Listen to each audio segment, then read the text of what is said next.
시청자 여러분 안녕하십니까? 비클 뉴스의 김경배입니다.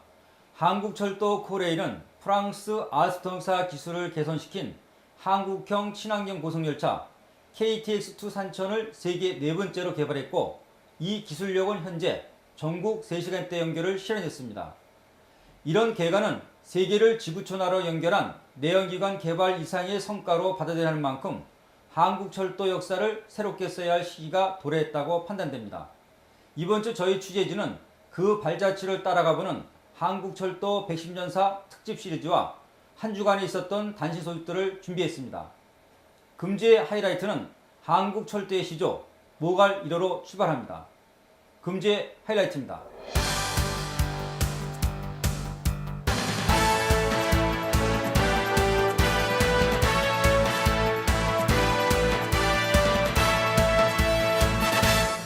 철도 역사를 되돌아보는 한국철도 110년사를 전해주기 위해 손영주 기자가 스튜디오에 나와 있습니다. 손영주 기자, 안녕하십니까? 네, 안녕하세요. 한국철도 어떻게 보십니까? 네, 한국철도 역사는 110년이지만 사실상 오늘날의 고속철도 기반은 고속도로 건설과 맞물린 1960년대 이후로 봐야 하기 때문에 이 삼중고라는 어려운 환경 속에서도 굳건한 초석을 다지면서 급성장했다고 볼 수 있겠습니다. 네, 그렇습니다. 당시만 하더라도 고속도로 건설에 총력을 기울였고 도로가 새로 개통되면서 자동차 산업을 이끄는 그런 분위기였죠. 네, 자동차라는 새로운 문명이 빠른 교통수단으로 자리매김하는 동안 한국철도는 혼자의 힘으로 기술 개발과 산업 의지를 불태워야 하는 그런 시기였으니까 지금으로서는 상상이 안 가는 그런 얘기인데요. 저 같은 젊은 세대로서는 생각조차 할 수 없는 상황이지만 한국철도 발자취를 따라가다 보니 이런 어려움들이 있었구나 하는 것을 느낄 수 있었습니다. 네, 어쨌든 대중교통수단의 중심축이 이제 다시 철도로 바뀌고 있으니 시대의 흐름은 어쩔 수가 없는 건가 봐요. 네, 그렇습니다. 지난 1960년대만 하더라도 정원승차 개념도 없었지만 속도까지 너무 느려서 도로를 질주하는 자동차에게 그 전성기를 물려줘야 했는데요. 이제는 상황이 달라졌습니다. 그렇죠. 이제 다시 고속열차로 변신한 코레일이 대중교통망 구도를 새롭게 짜는 교통권을 거머쥔 시대가 돌아왔으니까요. 네, 그렇습니다. 이 대통령께서도 단순한 경제적 효과뿐만 아니라 미래 녹색 성장 시대의 기후변화에 대비하는 그러한 큰 전략이라고 평가한 한국철도, 그 발자취들이 고이 간직된 철도 박물관에서 출발하겠습니다. 네. 이곳은 110년의 철도 발자취와 숨결이 고스란히 간직돼 있는 철도 박물관입니다. 지축을 흔들며 달려도 말보다 빠를 수 없었던 증기기관차가 이제 100년이 지나면서 천지를 뒤흔들던 기적을 뒤로한 채 서울 부산 간을 소리 없이 미끄러져 2시간대로 주파하고 있는 한국형 고속열차 산천을 탄생시켰습니다. 1981년 10월 15일 한국철도공사는 이런 한국철도 역사에 담겨진 애환과 희락을 그대로 후세에 전하기 위해 용산 철도고등학교 실습장에 철도 기념관을 열게 되었고 1988년 1월 26일 이곳 의왕시 부곡으로 옮기면서 현재 박물관 형태로 개관된 것입니다. 박물관에 들어서면 역사실을 비롯해서 철도 차량실과 전기 신호통신실, 시설 보선실, 운수 운전실 등은 물론이고 미래 철도실까지 마련되어 있기 때문입니다.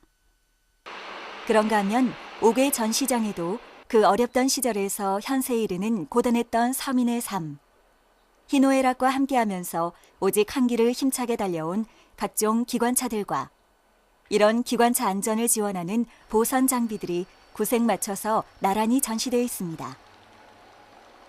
특히 철도의 변천 과정 전반에 내재되어 있는 역사의 계승이야말로 우리 어린이들에게 있어서는 철도의 발전상을 보다 과학적으로 전달하게 하는 동기부여가 될 수 있다고 판단됩니다. 과거사는 물론이고 현실과 미래를 비교 체험할 수 있다는 것은 보잉 747과 맞먹는 고속열차 개발의 꿈도 가져볼 수 있는 기회를 주기에도 충분하다는 생각까지 들게 합니다. 안녕하세요. 안녕하세요. 철도박물관 안에 처음 들어보니까요. 이 작은 모형이 있는데 이건 증기기관차 같아 보여요. 이거는 어떤 걸 축소해 놓은 건가요? 네, 이 차는 우리나라에서 처음으로 전기기관차를 그동안에는 조립 생산만 하다가 우리나라 기술로 직접 생산하게 된 것을 기념을 하기 위해서 실제로 쓰던 차하고 똑같은 상태로 이렇게 축소만 해서 만들어 놓은 겁니다. 그러면 이게 실제 운행도 가능하다는 네, 말씀이실까요? 그 당시는 운행을 했었던 차입니다. 실제로 뭐 짐을 실어 날랐거나 그런 건 아니지만 움직일 수 있었던 차입니다. 여긴 독특한 이름이 붙어 있어요. 파시 4288은 뭐를 뜻하는 건가요? 네, 파시는 패시픽을 얘기하는 거고요.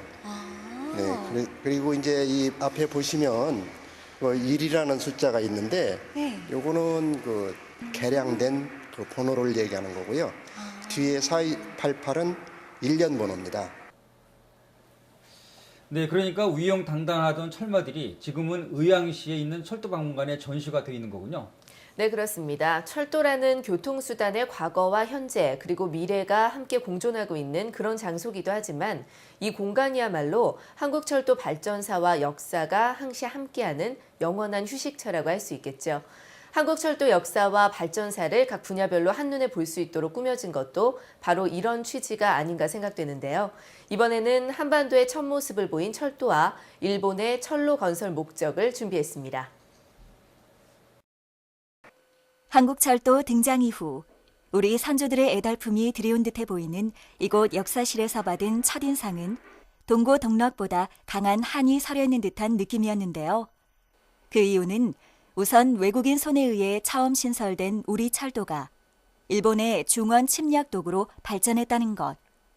그 다음은 8.15 해방 기쁨을 만끽하기도 전에 또다시 6.25 동란이 겹쳤다는 점에서 볼 때 선진국과는 아주 다른 안타까운 현실적 역사가 존재하고 있었기 때문입니다. 물론 한국 동란이라는 소용돌이를 해치고 1960년대 후반부터 철도 현대화를 추진하는 역사 재건은 시작이 됐지만요. 그러나 더 분명한 사실은 우리 철도 역사에서 개화기와 일제강점기, 6.25 전쟁과 복구기, 현대화 추진기로 구분되고 있는 이 내연대의 틀을 벗어날 수 없다는 데 있는 것입니다. 한국 정부를 상대로 한 강국들의 이권 쟁탈이 한창이던 1896년 3월, 미국인 모스가 고종황제로부터 경인철도 부설권을 얻어내지만 착공식 후 1898년 12월 그 권리를 일본에게 넘기게 됩니다. 개발 권리를 얻게 된 일본은 당해 9월 경인철도 주식회사를 통해 제물포에서 노량진 간 33.2km 구간의 경인선 철도를 완성, 모갈 1호라는 증기기관차를 운영함으로써 한국철도 시조로 자리매김하게 되는데요. 당시 경인선을 달린 첫 열차 모갈의 호칭은 미국 브룩스사에서 제작된 모갈형 탱크 기관차에서 유래된 것으로서 시속 55km인 최고 속도와는 달리 평균 운행 속도가 시속 20에서 22km에 불과했는데도 그 당시에는 한국철도 최초의 증기기관차였던 만치 군림할 수 있었던 것입니다. 그러나 일본은 이에 만족하지 않고 경부선 부설권 획득에 이어서 경부철도 주식회사를 설립하고 1903년에는 아예 경인철도 주식회사를 흡수 인수하게 됩니다. 중요한 것은 철도를 활용하는 방법으로 러일 전쟁을 승리로 이끌겠다는 일본의 야심찬 목적과 군사적 흑심 계획이 도사려 있었다는 점입니다.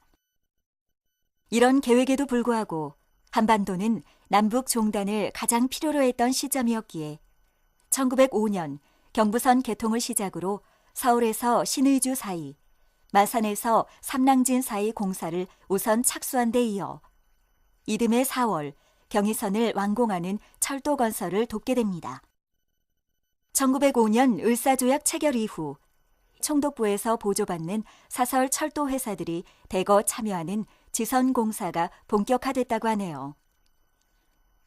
한반도 남북 종단과 함께 신설된 많은 지선들은 8.15 광복 시점에서의 한반도 광역 철도 길이를 무려 6,362km에 달하게 하는 철도망 구축을 실현하게 됐고 우리는 이런 결실을 그대로 수용할 수 있는 기회를 갖게 되는데요.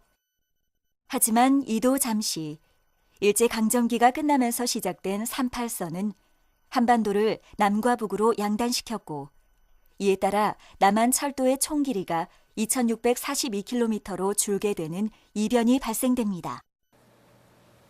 손영주 기자, 한반도 철도는 일본의 군사적 야욕에서 건설이 됐다고 하지만 어쨌든 폐망을 계기로 해서 한국철도가 탄생이 된 것이네요. 네, 그렇습니다. 6,362km에 달하는 광협철도를 한민족이 아닌 일본을 위해 건립했었지만 결국은 우리에게 넘겨야 하는 상황이 되고 말았습니다. 그렇죠. 그 한반도를 두동나게 만든 그 38선이 그어지면서 한반도 철도가 남쪽과 북쪽으로 갈라졌고 이에 의해서 남쪽에는 2,642km라는 아주 짧은 철도만 남게 된 것이군요. 네, 그렇습니다. 1949년 산업선인 영암선과 한백선 그리고 영월선을 연결하는 3대 산업선 건설 공사를 시작했는데 북괴 도발로 무산됐을 뿐 아니라 북쪽에 비해 3분의 1 정도밖에 안 되던 철도와 동차, 객차들이 파괴되는 난국을 맞게 되는데요. 당시 상황을 되돌아봤습니다. 그리고 1년 만인 1949년 3대 산업선인 영암선과 한백선, 영월선 등으로 연결되는 건설 공사를 착수하지만 1950년 6월 25일 전쟁 발발로 인해 모든 것이 중단되는가 하면 피해 상황이 전면적으로 확대되는 첫 번째 비운을 맞게 됩니다. 여기 들어와서 보니까요, 미카 이 열차가 한국전쟁 당시에 운행이 됐던 걸로 알고 있어요. 한국전쟁 당시에 혹시 추억이 있는 열차인가요? 이 차는 6.25 전쟁 당시에 그 미24 사단장 딘 소장이 대전 전투에서 괴뢰군에게 포로가 된 일이 있었는데요. 그 당시 대전 남쪽에서 이 딘 소장을 구출하기 위해서 이 열차에, 이 기관차에 미군 특공대 33명을 싣고 대전으로 들어오는 중에 대전 들어오지도 못하고 대전 입구에서 매복하고 있던 괴뢰군들한테 이 공격을 받았어요. 그래서 거기에서 특공대 1명만 남고 다 죽고요. 승무원도 1명만 남고 전부 전사를 하고, 그리고 실제로 이제 구출도 못하고 도로 남쪽으로, 대전 남쪽으로 퇴각한 그런 역사가 있는 열차입니다. 건설을 시작하는 중대 시점에 있던 한국철도가 1950년 6월 25일 새벽 남북 군사분계선을 불법 남침한 북한 공산군에 대응하는 전시 수송 체제에 전면 투입된 것입니다. 북괴의 도발로 전쟁터에 나간 철마는 포탄에 맞아 파괴되고 철로 또한 곳곳이 파괴되는 등 어려운 상황에 갑작스럽게 처하는 시련은 철도 운영권마저도 국제연합 유엔군 산하로 넘기게 됩니다. 이런 상태에서도 전쟁 막바지 철수작전에 투입된 우리 철도는 200여만 명의 피란민 수송과 군수물자 운송 역할을 해낸 공훈을 세우게 되는데요. 그러던 어느 날 무려 3년간이나 서로가 밀고 밀리던 함성과 총성 그리고 포성이 멈추면서 한국 동란도 서서히 마무리에 들어가게 됩니다. 어찌 보면 복구할 엄두조차 나지 않을 만큼 치명적이었다는 기록은 남한이 북한으로부터 일방적 침략을 받았고 혈전 또한 대부분 남한 지역에서 치러졌음을 반증하는 것이라 생각되지만 이런 한국 철도에도 봄날은 다시 찾아옵니다. 1953년 휴전협정이 체결되면서 참담했던 전쟁 폐허 수습은 물론이고 철도를 복구하는 작업은 시작할 수 있었기 때문인데요. 더욱이 1955년 6월 1일에는 그동안 유엔군에 넘겨졌던 철도 운영권까지 한국 정부가 다시 이관받으면서 개척 시대에 걸맞는 한국 철도로 거듭나는 출발 기회를 얻게 됩니다. 북괴 포탄 공사에 철마와 철도가 파괴되는 상황에서 철도 운영권마저도 유엔에게 넘어갔다면 군수물자 수송에 주력을 했던 그런 기회도 됐겠네요. 네. 군수물자 수송뿐 아니라 철수작전에 투입됐던 우리 철도는 200여만 명의 피란민을 수송하는 공훈을 세웠고 또 철도 운영권을 다시 이관받으면서 개척시대에 재돌입하는 기회를 얻게 됩니다. 이번에는 제2역사실에 마련된 전시물을 통해 전쟁의 황폐함을 딛고 고속철도로 도약한 한국철도의 성장 과정을 묘사해봤습니다. 이 같은 고난의 한국철도 역사는 제2역사실에서 한 번 더 확인할 수 있었는데요. 온갖 세파 속에서 고속 성장하다 파괴에 몰렸다가 다시 일어선 굳건한 기관차 실물 전시에서부터 선인들의 어리 배어나는 서울 역사 옛 모습 그대로를 옮긴 듯 서울역 그릴과 별실의 식당 내부까지 정교하게 재현돼 있기 때문입니다. 1678년에서부터 조선 후기까지 사용됐던 명목 화폐 상평 통보를 박아 제작한 회전 테이블에 고급 의자는 물론이고 병풍에다 목조각과 은촛대 등이 어우러져 있어 고급 식당가의 위풍도 함께 느껴볼 수 있었습니다. 아직도 기품이 풍겨지는 듯한 그곳을 지나 복도를 따라 한참을 가면 동력 기관별 열차들이 발전해온 순서대로 그 위용을 드러내고 있는 현장에 도달하게 되는데요. 더욱이 이곳에는 철도 발전을 상징하는 휘장의 변청 과정과 함께 고이 잠드신 한국전쟁 참전 고 김재현 기관사 유품들이 고스란히 전시돼 있습니다. 또 복도를 따라 계속 가다 보면 우리나라 최초의 철마를 비롯해서 기관차 변천사를 상세하게 알려주는 전시장으로 이어지는데요. 여기서는 1899년 경인선 개통으로 국내 최초 등장한 모갈 탱크형 증기기관차를 시작으로 각종 증기기관차들은 물론이고 1955년 유엔군으로부터 전달받아 운행한 SW8형 2005대 기관차 4량의 디젤 전기 기관차와 1961년대에 개발된 디젤 기관차를 만나볼 수 있습니다. 그런데 나란히 전시되어 있는 기관차들 사이에서 뭔가 달라 보이는 기관차가 눈에 들어옵니다. 한국철도 발전과 함께 성장해온 동력원인 증기와 디젤을 제치고 무공의 전기 동력으로 대체된 최초의 전기 기관차와 전기 동차라고 하네요. 초기에는 외국에서 도입했지만 철도청에 따르면 1980년 11월 1일 이후부터는 국산 동차로 대체하는 성과를 거두었다고 하니 실질적 한국철도 개발 기술력도 이때부터 시작된 것이라 생각이 되네요. 그런가 하면 이곳에서는 누구나 기관사가 돼서 열차를 운행해보는 모의 체험을 할 수 있다고 하는데요. 레버를 올렸다 내리기를 반복할 때마다 이동 속도가 달라지면서 변화되는 배경에 심취해서인지 어린아이답지 않게 사뭇 진지해 보입니다. 순행주자, 그러니까 우리나라에 디젤 기관차가 도입된 시기는 1955년도네요. 네, 맞습니다. 한국철도 발전과 함께 성장해온 디젤 기관차는 1961년에 우리가 개발한 디젤 기관차로 볼 수 있습니다.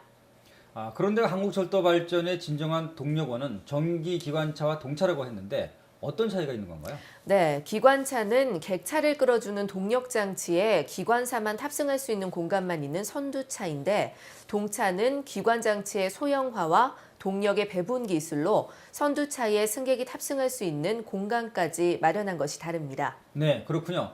철도 박물관에서는 이런 역사적인 유물의 전시뿐 아니라 모의 체험실까지 운영을 하고 있던데 어떤 것이 주로 전시되고 있습니까? 네, 이곳은 아이들에게 무한한 상상과 가상운전을 해볼 수 있는 공간인데요. 철도에 관심 갖는 모습을 볼 때마다 관계자들은 우리 철도의 밝은 미래와 함께 신세대 철도인의 어엿한 모습까지 연상해 볼 수 있다고 합니다. 이어서 황하를 거침없이 달렸던 기관차들을 준비해봤습니다. 이곳은 차량실입니다. 1940년대 황하를 달렸던 증기기관차의 명성을 그대로 나타내는 명판과 차량회사 마크가 전시돼 있는데요. 명판에 따라 명성도 드높아지는 만큼 기차마다 제각각 다른 명판이 있고 이런 명판에는 독특한 의미가 담겨져 있다고 합니다. 최초의 철도, 경인선 모갈은 거물을 뜻하는가 하면 미카는 황제를, 또 파씨는 태평양을, 소리는 단결과 협동, 풀어는 대초원, 터우는 텐힐형 신륜동차를, 바티는 발트해라는 상징이 담겨진 증기기관차였기 때문입니다. 참 오래된 화면인데요. 저 화면에 나타나듯이 그 증기기관차에서 다 똑같은 것은 아닌데 어떻게 다릅니까? 네, 이름 뒤에 붙여진 작은 번호는 차량을 처음 생산한 디자인을 뜻하고요. 그 뒤에 몇 개의 숫자로 조합된 큰 번호는 일련 번호를 뜻한다고 합니다. 저마다 이름이 다르듯이 모양도 다른데요. 이제부터 철도와 관련된 다양한 전시물을 만나볼 수 있는 2층 전시실로 안내하겠습니다. 1층 관람에서 한국철도 역사를 되돌아보았다면 2층에서는 철도와 관련된 요소요소마다의 진면모를 살펴볼 수 있는 재미난 자료들을 만날 수 있는데요. 그런가 하면 계단 옆면에서는 마치 금방이라도 달려나갈 것 같은 고속열차 KTX의 작은 모형이 놓여 있어서 그동안의 역사와 함께한 철도 발전사를 함축하고 짐작해 하는 통로 볼거리 역할에 충실하고 있었습니다. 통로의 끝에 다다르자 상설 전시장이 나왔는데요. 여기서는 사진전을 비롯한 어린이 기차 그리기 대회와 개인 소장 철도 유물전 등과 같은 각종 전시 행사가 펼쳐지고 있어서 어린아이들이 크레파스 재능을 한껏 펼쳐놓은 작은 미술관 같다는 생각을 떠오르게 합니다. 이 상설 전시장을 지나면 그동안 사용됐던 철도 케이블 등 관련 기자재들이 줄을 이어 눈을 사로잡는 전기신호 통신실로 이어지는데요. 당시 철도 안전운행에 꼭 필요했던 통표 폐쇄기와 입환 표지, 완목 신호기, 단등형 색등 신호기, 다등형 색등 신호기 등 철도 신호기를 볼 수 있었습니다. 완목 신호기는 기계식으로 세우거나 가로막는 방법으로 운행을 지시하는 신호기이고, 단등형 색등 신호는 한 개의 광원으로 2개 이상의 색을 밝혀서 운전 조건을 표시하는 데 반해 다등형 색등식 신호기는 2개 이상의 색상으로 2에서 4개의 등을 수직으로 세워 운전 조건을 지시하는 신호기라고 합니다.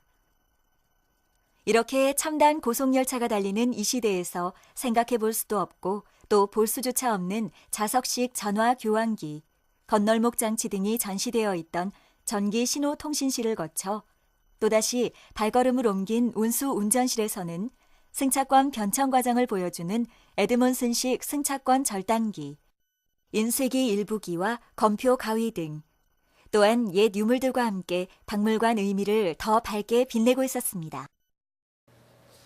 네, 역시 이곳에서도 지금으로서는 상상이 안 되는 철도 안전 운행 표시기들이 참 많네요. 네, 그렇습니다. 당시에는 없어서는 안 될 중요한 표시기이자 인식기였는데요. 예를 들어 통표 폐쇄기는 단선 구간에서의 충돌 사고가 발생하지 않도록 반드시 역장이 열차 기관사에게 교부해야만 통행을 허락한다는 증표고, 입환 표지는 차량을 연결하거나 또 떼놓는 작업 차량에게 신호기 안쪽 진입을 지시하는 표지였기 때문입니다. 네, 여기에서도 그 철마만큼 중요한 관련 자료들이 소장되어 있는데요. 하지만 그 손영주 기자, 지금은 기차가 서지 않는 간역에서조차 보기 힘든 안전 표지들처럼 열차 또한 그 시대 흐름에 따른 변천사를 밟아왔지 않습니까? 네, 그렇습니다. 전국을 3시간대로 연결하는 고속철도 시대로 바뀌었으니까요. 그래서 이번에는 세계 각국으로 뻗어나갈 한국철도의 요충지, 미래철도시를 찾아가 보겠습니다. 이와 함께 친환경 물류 운송을 지향하는 철도 수송 전환 지원 대책에서도 우리 철도가 아시아와 유럽 지역을 연결하는 대륙철도 4개 노선과 연결될 날이 머지않았음을 시사하고 있습니다. 물론 지금으로서는 전체적인 국제 수송 물량이나 해상 운송량과 비교할 때 규모도 작고 왜소할 수밖에 없는 상황이지만 향후 동북아와 유럽을 잇게 되는 교두보를 우리 손으로 마련한다면 국제 물류 수송 중심축으로 발전될 가능성이 큰 만큼 상대적으로 더 큰 개발 가치를 기대할 수 있다는 것인데요. 그래서 한국 종단철도를 비롯한 시베리아 횡단철도 TSR과 중국 횡단철도 TCR은 지금 대륙 횡단철도와의 연계 노선 구축을 구심점으로 동북아와 유럽을 연결하는 새로운 미래의 길, 철도 개척에 박차를 가하고 있는 것입니다. 곱게 뻗어나간 육로운송으로의 물류 전환은 운송 시간을 단축하는 만큼 운임 인하 효과는 물론이고 통과 지역 발전에도 도움이 된다는 현실적 감각으로 볼 때 현대판 철의 실크로드 전기 실현 가능성을 예고하고 있는 것과 다름없을 뿐 아니라 이미 한 획을 그었다는 것을 입증한 셈입니다. 지금까지는 분단된 한반도 이남 지역 철도 문화를 발전시켜온 우리 철도가 이제는 동북아 지역을 거쳐 유럽으로의 도약을 준비하고 있어서 한국형 고속철도 산천의 세계화가 기대됩니다. 네, 대통령께서도 우리 철도는 세계 시장과 함께할 수 있는 기반 조성과 또 진정한 철도 기술의 메카가 되었으면 좋겠다고 말씀하셨으니까 말과 낙타로 가던 실크로드를 이제는 우리 손으로 2줄 철도를 건립하는 기회를 잡았으면 좋겠네요. 네, 저도 한반도를 허브로 한 실크로드 철도가 우리 손으로 건설됐으면 하는 바람이고 또 충분한 능력도 있다고 봅니다. 1973년에 전기 기관차, 그리고 1974년에는 저항 제어 방식 전동차 도입 후 축적된 노하우를 바탕으로 현재 고속 열차 개발 기술을 브라질에 공급하고 있습니다. 네, 그렇군요. 우리 고속철도 기술 참 많이 발전했군요.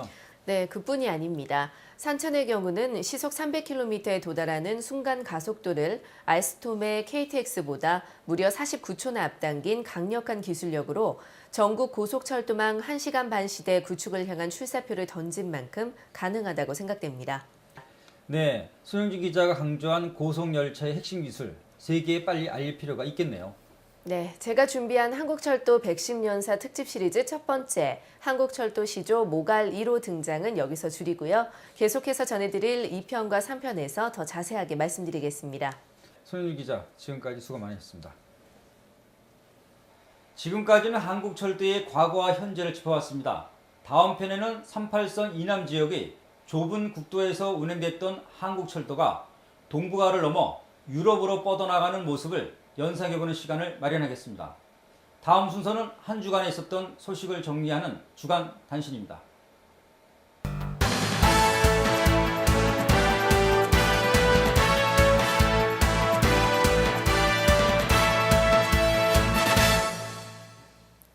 금주의 단신입니다.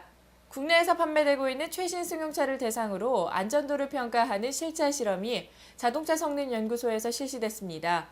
국토해양부 신차 안전도 평가 제도에 따라 시행된 이번 실험에서는 지난 8월 시행했던 5개 차종을 제외한 7개 차종을 대상으로 선정했습니다. 준중형급 현대 아반떼, 중형급 기아 K5와 르노 삼성 SM5, 중형급 레저용인 기아 스포티지, 그리고 대형급인 기아 K7과 벤츠 E220 CDI, 아우디 A6를 대상으로 실시한 충돌 분야 5개 항목의 실차 실험 결과 국산차가 수입 명차보다 훨씬 안전한 것으로 확인됐습니다. 종합 결과에 따르면 스포티지는 충돌 분야에서 별 5개 만점에다 보행자 보호에서도 별 4개로 전체 차종에서 제일 우수했습니다. 그리고 국산 차종에서 평가 결과가 낮은 별 5개 중 좌석만 별 3세, 보행자 보호만 별 2인 SM5에 비해 고가의 수입차 벤츠는 정면과 좌석은 별 4, 보행자 별 2이고 아우디 또한 정면은 별 4, 좌석도 별 3수로 차체 안정성도 낮았지만 보행 부문에서도 제일 취약한 별 1라는 결과가 나왔습니다. 12대의 제동 안전성 평가에서는 GM대우 마티즈가 마른路면에서 45.7m, 젖은路면에서는 50.7m의 제동 거리를 나타냈지만 아우디 A6는 마른路면 38.6m, 젖은路면 42.7m로 제일 짧은 제동 거리를 보인 데 이어 마른路면 41.5m, 42.6m인 현대 아반떼가 2위를 차지했습니다. 이 결과에 따라 국토해양부는 금년도 평가된 전체 12차종 중 올해의 안전한 차로 기아 K5, 스포티지, K7, 현대 아반떼, 소나타, 투싼 등 6개 차종을 선정했습니다. 현대차 산타페와 기아차 K5가 미국 고속도로 안전보험협회가 선정한 2011 최고 안전 차량으로 선정됐습니다. 현대 기아차는 미국 고속도로 안전보험협회가 발표하는 2011 최고 안전 차량 탑 세이프티 픽에 산타페와 K5가 선정됐다고 밝혔습니다. 뿐만 아니라 지난해 추가된 안전도 테스트 항목인 전복시 차량 지붕 안전도 테스트에서도 최우수인 굿 등급을 받았다고 합니다. 전면, 후방, 측면, 지붕 안전도까지 모든 부분에서 최우수 상징인 굿을 획득함으로써 미국 최고 안전 품질 입증을 받았을 뿐만 아니라 품질과 성능, 디자인을 모두 갖춘 신차 브랜드 이미지를 격상시켰습니다. 이에 따라 안전 품질 부분에서는 최고임을 입증받았고 전복시의 안전도 또한 철저하게 검증을 받은 셈입니다. 서울역에서 인천공항까지 43분 만에 도착하는 공항 가는 가장 빠른 길과 짐은 붙이고 몸만 가는 편리한 서비스 시대가 열렸습니다. 인천국제공항철도 2단계 사업 구간인 서울역에서 김포공항역 간 20.4km가 완공됨에 따라 인천국제공항역 전 구간 운행이 시작됐습니다. 이에 따라 출국돼 서울역에서 짐을 보낼 수 있는 서울역 도심공항터미널도 본격 가동에 들어갔습니다. 이를 기념하는 개통식에는 김황식 국무총리를 위시한 정종환 국토해양부 장관, 김문수 경기도지사 등 정관계 인사와 지역 주민 등 700여 명이 참석했습니다. 지난 2004년 1월 1일 공사에 착수한 서울역에서 김포공항 구간이 7년 만에 개통됨으로써 인천국제공항철도는 2001년 첫 삽을 뜬 지 10년 만에 전 구간 개통 시대를 맞게 된 것입니다. 서울 도심과 공항을 40분대에 연결하는 인천국제공항철도는 서울과 서북부 수도권 및 영종도 지역을 연결하는 대중교통수단으로 교통편의 증진과 지역경제 활성화는 물론 동북아 허브 공항 역할에서 또 다른 축을 그을 것으로 기대되고 있습니다. 오늘 준비한 소식은 여기까지입니다. 저는 다음 주 시간에 다시 찾아뵙겠습니다. 시청자 여러분, 안녕히 계십시오.